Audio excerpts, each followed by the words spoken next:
அந்தி வெயில் வந்து மயில் தந்து நான் வாடினேன்.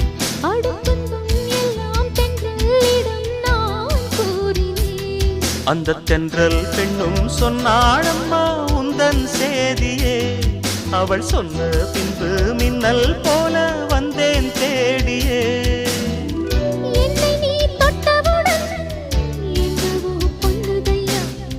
முற்றுகை இட்டவுடன் சிற்றிடை தின்னுதையா. வெட்கம் விடுமோ அச்சம் விடுமோ தக்க துணைதான் பக்கம் வருமோ. ஒரு